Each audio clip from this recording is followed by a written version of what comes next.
ইব্রাহিম আলাইহিস সালামকে বলতেছেন, ইব্রাহিম তুমি যে খোদার দিকে দাওয়াত দিতেছো আমাকে বাদ দিয়ে, আমাকে খোদা মানা বাদ দিয়ে যে খোদার দিকে তুমি দাওয়াত দিতেছো ইব্রাহিম, এই খোদার কিছু গুণাগুণ বর্ণনা করো। যে খোদার ভিতরে কি গুণ আছে, আমার ভিতরে কি গুণ আছে। আল্লাহ নবী ইব্রাহিম আলাইহিস সালাম বলেন, কোরআনে আল্লাহ তাআলা বলেন সূরা বাকারার ভিতরে, আলাম তারা ইলাল্লাযী হাজ্জা ইব্রাহিম ফি রাব্বিহি আন আতাহুল্লাহুল মুলক। আল্লাহ তাআলা নবীকে বলেন, নবী আপনি কি দেখেন না ওই ব্যক্তির দিকে, হাজ্জা ইব্রাহিম, যে ইব্রাহিমের সাথে বিতর্ক করতেছে তার প্রভুকে নিয়ে, আন আতাহুল্লাহুল মুলক, যাকে আল্লাহ তাআলা রাজত্ব দিয়েছেন, আল্লাহ যাকে রাজত্ব দিয়েছে, ক্ষমতা দিয়েছে, সে ক্ষমতা পেয়ে ওই আল্লাহর বিরুদ্ধে, আল্লাহ পাকের বিরুদ্ধে সে দাঁড়িয়ে গেছে। সে কি বলতেছে, ইয ক্বালা ইব্রাহিম রাব্বিয়াল্লাযী ইহয়ী ওয়া ইউমীত। নমরুদ যখন জিজ্ঞাসা করছে, ইব্রাহিম তোমার রবের কিছু গুণাগুণ বলো। ইব্রাহিম আলাইহিস সালাম বললেন, আমার রবের গুণাগুণ হলো আমার রব ইহয়ী ওয়া ইউমীত। আমার রব হলেন ওই সত্তা যিনি মৃত্যু দিতে পারেন, জীবন দিতে পারেন। আল্লাহুম্মা সাল্লি আলা মুহাম্মাদিন ওয়া আলা আলি মুহাম্মাদ কামা সাল্লাইতা আলা ইব্রাহিম ওয়া আলা আলি ইব্রাহিম ইন্নাকা হামিদুম মাজিদ। আল্লাহুম্মা বারিক আলা মুহাম্মাদ ওয়া আলা আলি মুহাম্মাদ কামা বারাকতা আলা ইব্রাহিম ওয়া আলা আলি ইব্রাহিম ইন্নাকা হামিদুম মাজিদ। তু গনিয়্যুন মুতলাকান যুল জালাল, তু গনিয়্যুন মুতলাকান যুল জালাল, মান ফাকিরুম মুতলাকান বিকাল। তু করিমি মান গুদায়ে মুতলাকান, তু করিমি মান গুদায়ে মুতলাকান, তু আজিজি মান জলিলে মুতলাকান। জাতে পাকাত মান বায়ে জুরু নওয়াল, জাতে পাকাত মান বায়ে জুরু নওয়াল, মাঝে সিরতা পাশুদা নকশে সওয়াল।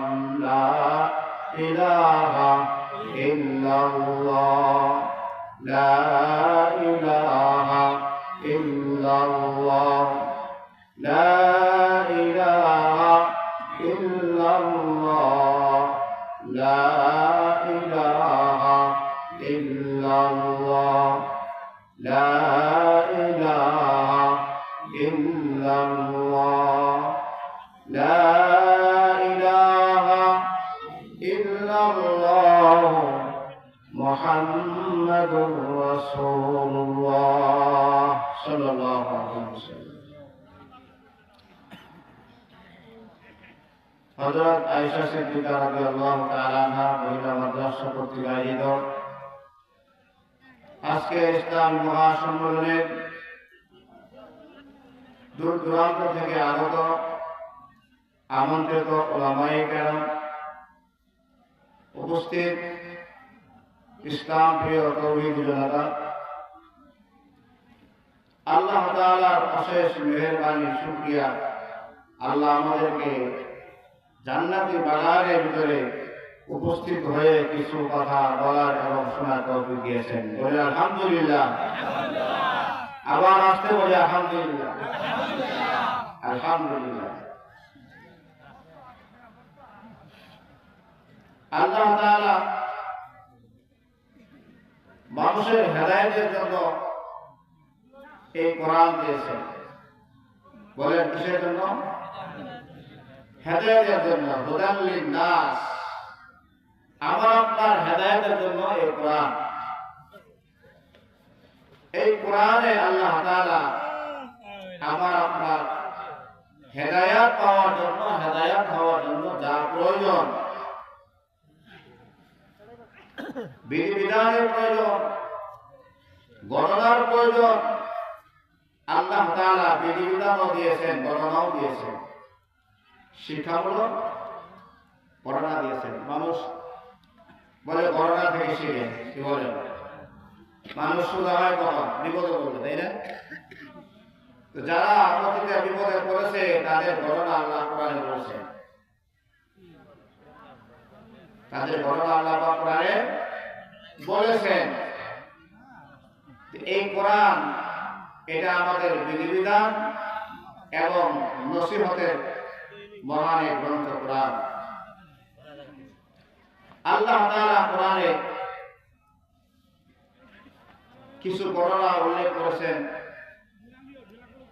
আমরা তো ওয়াজ মাহফিলে বিভিন্ন প্রকারের ঘটনা শুনি, কিন্তু কোরআনে বর্ণিত যে সমস্ত ঘটনা আছে এগুলো অনেকে জানে না। কি বলে? আজকে কোরআন থেকে আপনাদের ঘটনা শোনার চেষ্টা করবো ইনশাআল্লাহ। শুনবেন তো?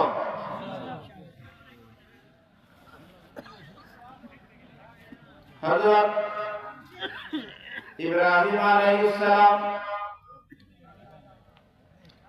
আল্লাহ নবী ইব্রাহিম আলাইহিস সালাম যখন দুনিয়াতে আসার পরে কাফের মুশরিকদেরকে দাওয়াত দিয়েছিলেন, এক আল্লাহ তাআলা থেকে দাওয়াত দিলেন। যে সময়ের মানুষগুলো মূর্তি পূজায় লিপ্ত ছিল, নিজের হাতে মূর্তি বানাইতো, নিজের হাতে খোদা বানাইতো, এগুলো আবার নিজেরাই পূজা করত, উপাসনা করত। ঠিক আবার এক বড় বড় যুগে আল্লাহ তাআলা হযরত ইব্রাহিম আলাইহিস সালামকে পাঠাইলেন। ইব্রাহিম আলাইহিস সালাম আসার পরে যখন মানুষকে দাওয়াত দেওয়া শুরু করলেন, মানুষকে একত্রবাদের দিকে আহ্বান করলেন, আল্লাহ তাআলার দিকে ডাকলেন। ওই সময় ইরাকের বাদশা ছিল, সকলের নাম জানেন, বলেন নাম কি ছিল? বলেন নমরুদ। কি ছিল? নমরুদ। সারা দুনিয়ার বাদশাহী করছে 4 জন ব্যক্তি। এর মধ্যে 2 জন ব্যক্তি ছিল কাফের আর 2 জন ব্যক্তি ছিল মুসলমান। সুবহানাল্লাহ বলেন। 2 জন ব্যক্তি ছিল কাফের আর 2 জন ছিল মুসলমান। মুসলমান যে 2 জন ছিল এর মধ্যে একজন ছিলেন হযরত সুলাইমান আলাইহিস সালাম, সুবহানাল্লাহ।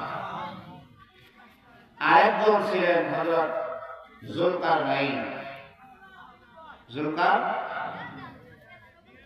আর কাফের যারা 2 জন ছিল সারা পৃথিবীর বাদশা, এর মধ্যে একজন ছিল নমরুদ। একজন ছিল কি? আর একজন ছিল বুখতে নাসর। এই 4 জন ব্যক্তি সারা পৃথিবীতে রাজত্ব করেছে। এখন তো আমাদের এলাকায় খন্ড খন্ড রাজত্ব, কেউ বাংলাদেশের, কেউ ইন্ডিয়ার, কেউ পাকিস্তানের।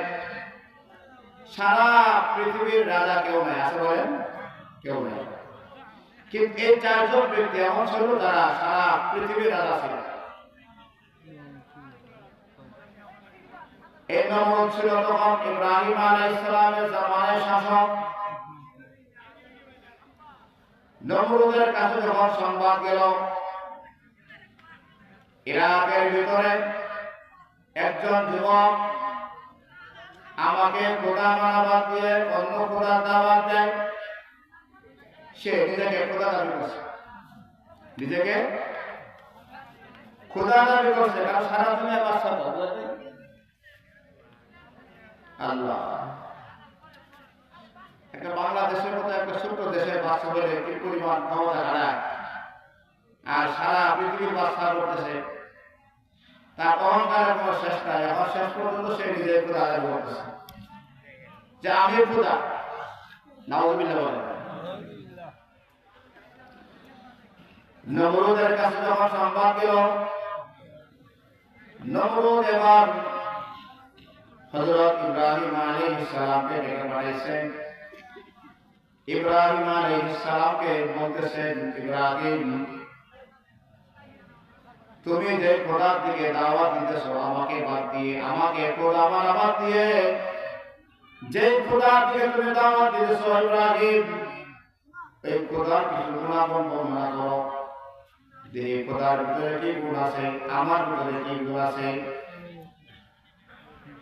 আল্লাহ নবী ইব্রাহিম আলাইহিস সালাম বলেন, কোরআনে আল্লাহ তাআলা বলেন সূরা বাকারার ভিতরে, আলাম তারা ইলাল্লাযী হাজ্জা ইব্রাহিম ফি রাব্বিহি আন আতাহুল্লাহুল মুলক। আল্লাহ তাআলা নবীকে বলেন, নবী আপনি কি দেখেন না ওই ব্যক্তির দিকে, হাজ্জা ইব্রাহিম, যে ইব্রাহিমের সাথে বিতর্ক করতেছে তার প্রভুকে নিয়ে, আন আতাহুল্লাহুল মুলক, যাকে আল্লাহ তাআলা রাজত্ব দিয়েছেন, আল্লাহ যাকে রাজত্ব দিয়েছে, ক্ষমতা দিয়েছে, সে ক্ষমতা পেয়ে ওই আল্লাহর বিরুদ্ধে, আল্লাহ পাকের বিরুদ্ধে সে দাঁড়িয়ে গেছে। সে কি বলতেছে, ইয ক্বালা ইব্রাহিম রাব্বিয়াল্লাযী ইহয়ী ওয়া ইউমীত। নমরুদ যখন জিজ্ঞাসা করছে, ইব্রাহিম তোমার রবের কিছু গুণাগুণ বলো। ইব্রাহিম আলাইহিস সালাম বললেন, আমার রবের গুণাগুণ হলো আমার রব ইহয়ী ওয়া ইউমীত। আমার রব হলেন ওই সত্তা যিনি মৃত্যু দিতে পারেন, জীবন দিতে পারেন, কাউকে মরণ দিতে পারে, আবার জীবন দিতে পারে। এবার নমরুদ বলতেছে, এটাই তোমার রবের কারামত, তোমার রবের গুণাগুণ, এটাই যদি তোমার রবের গুণাগুণ হয়, ইব্রাহিম শোনো, আমিও তো মৃত্যু দিতে পারি, জীবন দিতে পারি। দেখছেন, তোমার রব যদি এ কারণে তোমার রব হয়ে থাকে যে তিনি মৃত্যুও দিতে পারেন, জীবন দিতে পারেন, দুইটার মালিক, এটা তো আমিও পারি।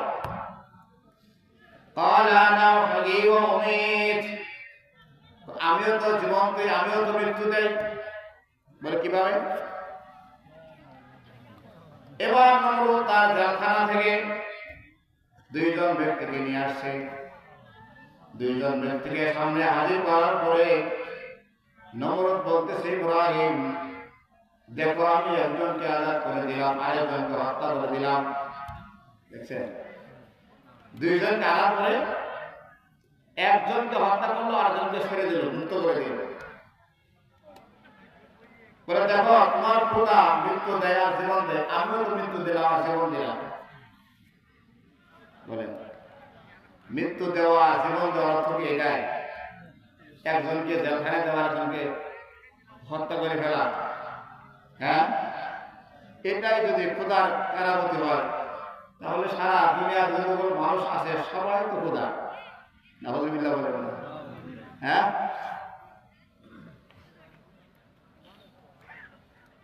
সন্ত্রাস টাকার যারা আছে রাস্তাঘাটে ছিনতাই করে দুইজন ব্যক্তিকে ধরলো আর বললো যে আমি একজনকে ছাড়া দিব, আরেকজনকে খুন করে ফেলাইলাম, রেজাল্ট দিয়ে শেষ। ও তো খোদা। নাউযুবিল্লাহ বলেন না। মৃত্যু দেওয়া জীবন দেওয়ার অর্থ কি এরকম? বলেন। এবার ইব্রাহিম আলাইহিস সালাম আরেকটা যুক্তি পেশ করেছেন আল্লাহ তাআলা সম্পর্কে, যে নমরুদ আমার রব শুধু মৃত্যু আর জীবন দেয় তাই না, বরং আমার রবের আরেকটা গুণ আছে, এবার নমরুদ বলতেছে, ইব্রাহিম বলো দেখি তোমার রবের গুণটা কি? ইব্রাহিম আলাইহিস সালাম বলেন, قال إبراهيم فإن الله يأتي بالشمس من المشرق فأت بها من المغرب। ইব্রাহিম আলাইহিস সালাম বলেন, নমরুদ ও শাসক, আমার রবের একটা ক্ষমতা আছে। কি ক্ষমতা? আমার রবের একটা ক্ষমতা হলো, আমার রব প্রতিদিন সূর্যকে পূর্ব দিক থেকে উঠান, পশ্চিম দিকে অস্ত দেন। এই হলো আমার রবের একটা ক্ষমতা। তুমি যদি সত্যিকার অর্থে রব হয়ে থাকো, সত্যিকার অর্থে তুমি যদি খোদা হয়ে থাকো, তাহলে ফাতি বিহা মিনাল মাগরিব, আজকে সূর্যটা তুমি পশ্চিম দিক থেকে তোলো। দেখছেন কোরআনে আল্লাহ বলছেন সূরা বাকারার ভিতরে। ইব্রাহিম আলাইহিস সালাম বলেন, আমার রবের ক্ষমতা হলো প্রতিদিন সূর্যকে পূর্ব দিক থেকে উঠে পশ্চিম দিকে অস্ত দেওয়া। তুমি যদি সত্যিকার অর্থে রব হয়ে থাকো, খোদা হয়ে থাকো, তাহলে আজকের সূর্যটা তুমি পশ্চিম দিকে উঠে পূর্ব দিকে অস্ত দাও। আল্লাহ বলতেছেন, ভাবুইতাল্লাযী কাফার, সেও হয়রান হয়ে গেছে। আরে কই কি হবে বলেন? পারবে? পৃথিবীর কোন শক্তি আছে এটা পরিবর্তন করার? নাই। এবার নমরুদ যখন সে যুক্তিতে হেরে গেল,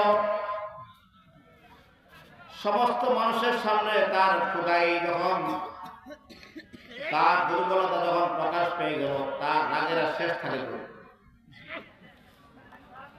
রাগের আর শেষ না। এখন সে বলতেছে, আল্লাহ তাআলা সূরা আম্বিয়ার ভিতরে বলতেছেন, আল্লাহ তাআলা বলতেছেন, তোমরা ইব্রাহিমকে জ্বালিয়ে তাকে হত্যা করে তোমরা তোমাদের খোদার সাহায্য করো। قالوا حرقوه وانصروا آلهتكم إن كنتم فاعلين। তোমরা যদি তোমাদের খোদার সাহায্য করতে চাও তাহলে ইব্রাহিমকে জ্বালায় দাও। ইব্রাহিমকে জ্বালায় দাও। দেখেন আল্লাহ তাআলা কি এক কুদরত, তাদের ভিতরে এতটুকু বুঝ নাই যে আমি যে খোদাকে বানাইতেছি, যাকে আমি বানাইতেছি, উপাসনা করতেছি, আজকে তার সাহায্যের জন্য আমার জনগণের কাছে কি করতে হইতেছে? হ্যাঁ, আমাদের সনাতন ধর্মের যে সমস্ত ভাইয়েরা মূর্তি পূজা করে, খোদার পূজা করে, নাউজুবিল্লাহ, আল্লাহ তাদেরকে প্রদান করেন। তারা যদি এতটুকু চিন্তা করে যে খোদারা দাঁড় করানোর জন্য ৩-৪টা বাঁশ দিতে হয়, বাঁশ, হ্যাঁ, যে খোদাটাকে দাঁড় করায় রাখার জন্য 3টা বাঁশ দেওয়া লাগে, সে আবার খোদা কেনতে পারে যে বাঁশ খাওয়া ছাড়া দাঁড়াইতে পারে না। কি বলে আমাদের হিন্দু ভাইরা যারা তখন মূর্তিগুলো বানায়, তখন কি দিয়ে বানায়? একটা বাঁশ দেয় না, একটা দেখছেন না? তারা যদি চিন্তা করতো যাকে আমরা বাঁশ দিয়ে দাঁড় করা রাখছি, যার নাকি দাঁড়িয়ে থাকার ক্ষমতা তো নাই, সে আবার ইবাদত পাওয়ার যোগ্য কিভাবে হয়? এতটুকু চিন্তা করলে তাদের হেদায়েতের জন্য যথেষ্ট। তারা এতটুকু চিন্তা করে নাই যে খোদার সাহায্যের জন্য জনগণের কাছে আবেদন করতে হইতেছে, সেই খোদা আবার কেমনে খোদা হয়। এবার তারা সিদ্ধান্ত নিল ইব্রাহিম আলাইহিস সালামকে জ্বালিয়ে দিবে, তাকে হত্যা করে ফেলবে। তারা সকলে সিদ্ধান্ত নিল ইব্রাহিমকে জ্বালায় দিবে। আদেশ হয়ে গেল সারা 1 সপ্তাহ ব্যাপী বড় বড় লাকড়ি বাগান থেকে বড় বড় কাঠ তারা সংগ্রহ করল, শুকনো কাঠ, যেন জ্বালাইতে সুবিধা হয়, জ্বালাইতে সুবিধা হয়। এক সপ্তাহ পর্যন্ত তারা এটাকে শুধু জ্বালাইছে, বলে আগুনের তীব্রতা এত বেশি ছিল, উপর দিয়ে যদি কোনো পাখি উড়ে গেছে সাথে সাথে পুরে ছাই হয়ে গেছে। এরকম অগ্নির কুণ্ডের ভিতরে নমরুদ তার রাগে ইব্রাহিম আলাইহিস সালামকে ফেলে দেওয়ার সিদ্ধান্ত নিল। এবার যখন ফেলে দেওয়ার সিদ্ধান্ত হয়ে গেল, ফেলে দিবে কিভাবে? আগুনের কাছেও তো যাওয়া যায় না, আগুনের কাছেও তো যাওয়া সম্ভব না, ফেলবে কিভাবে? এখন তারা পরেশান হয়ে গেছে। এক মুরব্বী বাবা যে আসছে, শয়তান মুরব্বীদের বেশে আছে, এসে বলতেছে মনে হয় তোমরা কোনো বিষয়ে পরেশানগ্রস্ত। শয়তান তো জানি সব, কেউ জানে না। বলে হ্যাঁ অবশ্যই পরেশান। কি বিষয়? কই যে ইব্রাহিমকে আমরা আগুনে ফেলে দেবো, পারতেছি না কিছু, তাকে কিভাবে আগুনে ফেলে দেবো কোনো কিছু বুঝে আসতেছে না। এবার মুরব্বী শয়তান বলতেছে এটা তো স্বাভাবিক বিষয়। বলে কি বিষয়, কিভাবে সম্ভব? বলে একটা চরকা বানাও। দেখেন না শিশু মেলাতে বা বিভিন্ন মেলায় যে ঘুরে উপর দিয়ে একটা চরকা বানাও, এই চরকার মাথার ভিতরে ইব্রাহিমকে বসায় দাও। এরপরে এটা ঘুরাইতে ঘুরাইতে ঘুরাইতে ঘুরাইতে চরকা থেকে ফেলাই দিবে। ইব্রাহিম আলাইহিস সালামের হাত পা গুলো বেঁধে চরকার মাথার ভিতরে যখন বসায় দিছে, এবার শত শত মানুষ ধরে উঠাইতেছে, এটা আর উঠতেছে না। এবার শয়তান বলতেছে এই চরকা উঠবে না, এই চরকা তো উঠবে না। তো কেন? আল্লাহর শত শত ফেরেশতারা এই চরকা গুলো ঘিরে রাখছে, ভর দিয়ে রাখছে। বলে কিভাবে সম্ভব? এলাকার ভিতরে যত নারী আছে, সুন্দরী যুবতী নারী আছে, নারীদেরকে নিয়ে আসো, এদেরকে উলঙ্গ করে এখানে নাচাও, তাহলে আল্লাহর ফেরেশতাগুলো চলে যাবে। এরপরে তোমাদের পক্ষে সম্ভব হবে এই চরকার মাধ্যমে ইব্রাহিমকে আগুনে ফেলানো। নমরুদ হুকুম কর, সারা পৃথিবীর বাদশা, বুঝলেন, অর্ডার হইতে দেরি হয়। এবার নারীদেরকে তারা উলঙ্গ করে নাচাইতেছে, গান করতেছে। আল্লাহর রহমতের ফেরেশতারা চলে গেছে সেখান থেকে। ইব্রাহিম আলাইহিস সালামকে তারা আগুনে ফেলে দিল। আগুনে ফেলে দেওয়ার পরে আল্লাহ তাআলা সাথে সাথে হুকুম দিলেন আগুনকে, কুল্লা ইয়া নারু কুনি বারদাম ওয়া সালামান আলা ইব্রাহিম। আল্লাহ বলেন ইয়া নার, হে আগুন, কুনি বারদাম ওয়া সালামা, আগুন তুমি ঠান্ডা হয়ে যাও। আগুন কি হয়ে যাও? আগুন তুমি ঠান্ডা হয়ে যাও। বলে ঠান্ডা তো পানি, ফ্রিজের পানি তো ঠান্ডা, আবার শীতকালে টিউবওয়েলের পানি, এটাও ঠান্ডা পানি, কিন্তু ব্যবধান আছে না নাই? বলে ঠান্ডা যেন ক্ষতি না করে ইব্রাহিমকে বারদাম ওয়া সালামা, শান্তিদায়ক ঠান্ডা হয়ে যাও। সাথে সাথে আগুন ঠান্ডা হয়ে গেছে। ইব্রাহিম আলাইহিস সালাম 40 দিন পর্যন্ত সেই আগুনের ভিতরে ছিলেন। 40 দিন পরে আগুন যখন আস্তে আস্তে নিভে গেছে, ইব্রাহিম আলাইহিস সালাম আগুন কুণ্ড থেকে, অগ্নি কুণ্ড থেকে হাসতে হাসতে বের হয়ে আসতে, সুবহানাল্লাহ বলেন। যে নমরুদ ইব্রাহিম আলাইহিস সালামের সামনে জেলখানা থেকে 2 জন ব্যক্তি বের করে ঘটনা হয়ে গেছে, একজনকে হত্যা করলো, আরেকজনকে ছেড়ে দিল। তার কেরামত প্রকাশ করলো, আমি মৃত্যু হতে পারি, জীবন দিতে পারি। সেই নমরুদ নিজেই ইব্রাহিম আলাইহিস সালামকে আগুনে নিক্ষেপ করলো মারার জন্য। বলেন মারতে আছে? বলেন মারতে আছে? বলেন মারতে পারে। এজন্য হায়াতের মালিককে, জীবনের মালিককে বলেন। মৃত্যু কার হাতে? জীবন কার হাতে?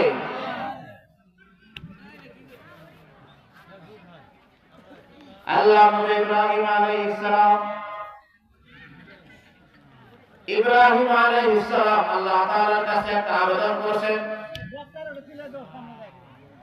ইব্রাহিম আলাইহিস সালাম আল্লাহ তাআলার কাছে আবেদন করলেন, মাওলা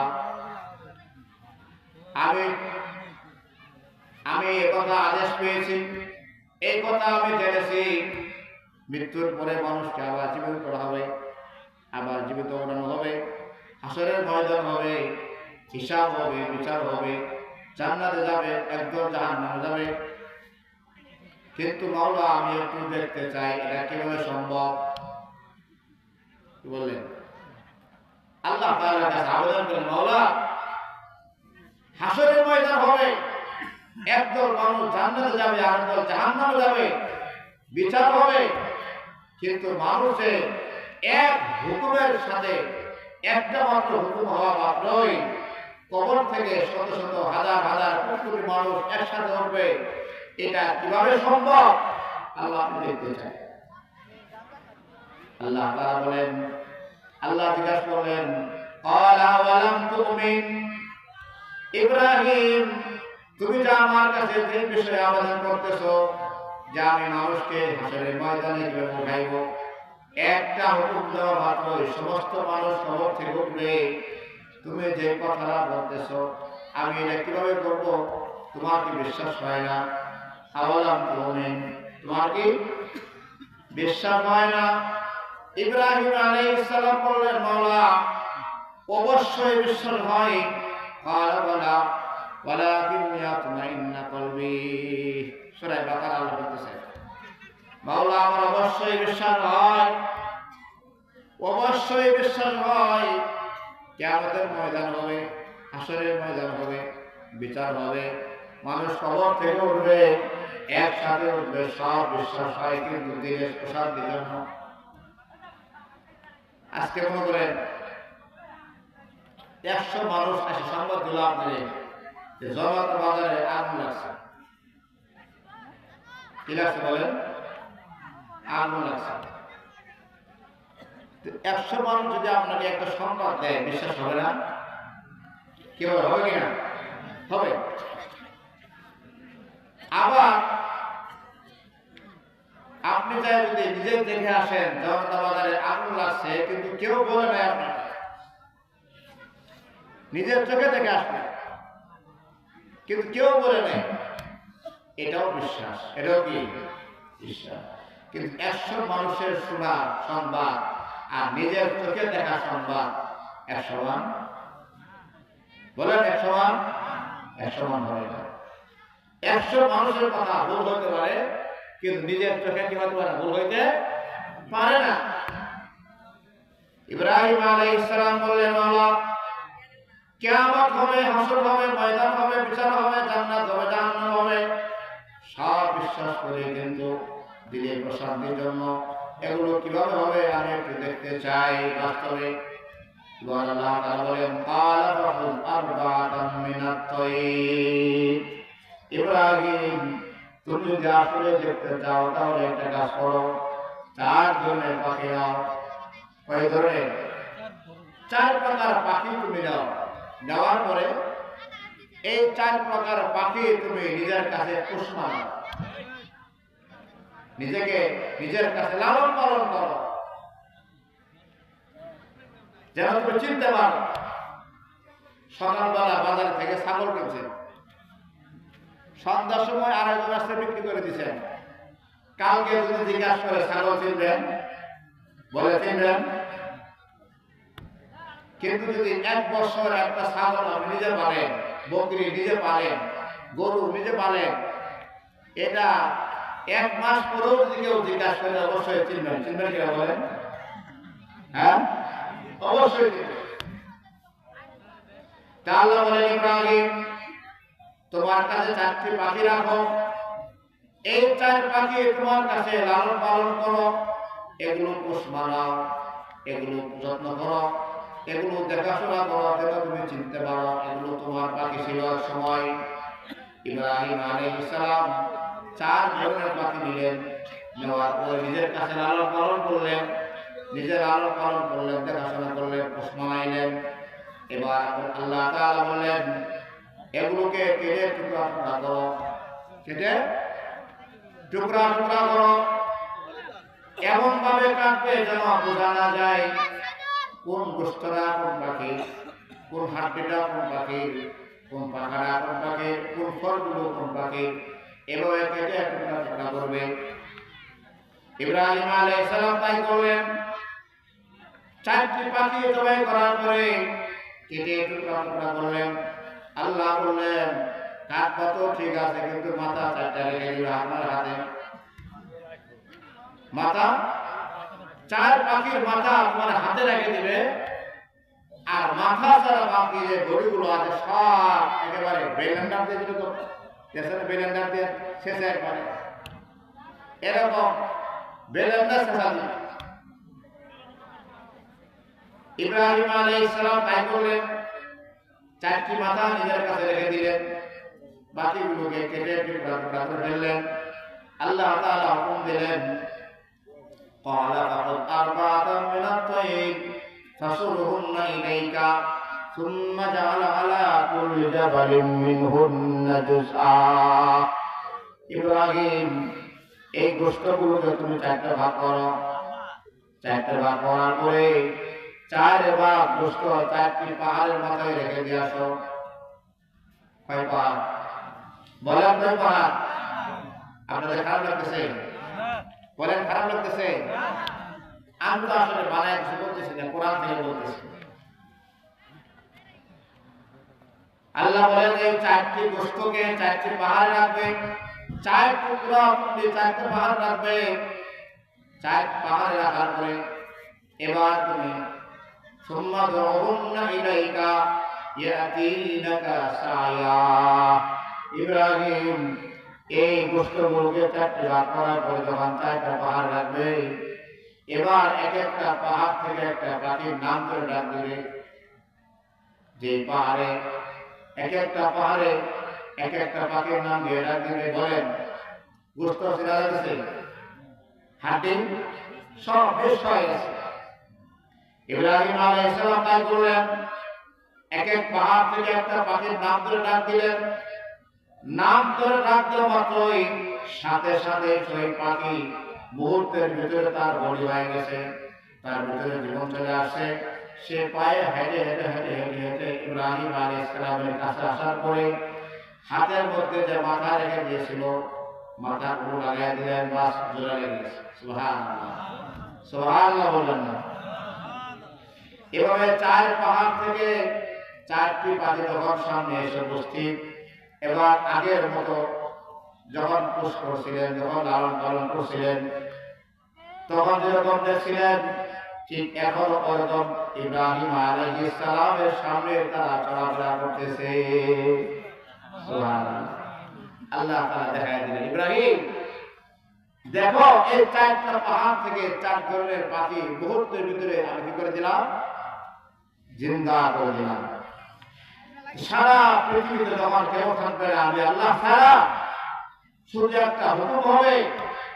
এক হুকুমের পরে সারা পৃথিবীর সমস্ত মানুষ যে যেখানে মারা গিয়েছে তার কবর দেওয়া হোক বা না হোক, সাগরে মরুক, নদীতে মারা যাক, কারেন্টের বিদ্যুতের শর্টে মারা যাক, যেখানে সে মারা গেছে সেখান থেকে তাকে আবার পুনরায় জীবিত করা হবে। সুবহানাল্লাহ। কে বলে বিশ্বাস হয়তো? বলেন বলেন বিশ্বাস হয়? কার কার হয় বিশ্বাস? দেখি। আল্লাহ তাআলা আমাদেরকে পরিপূর্ণ ঈমান দান করেন। দেখেন, আল্লাহ তাআলার প্রতি বিশ্বাস রাখা, আল্লাহ তাআলা সব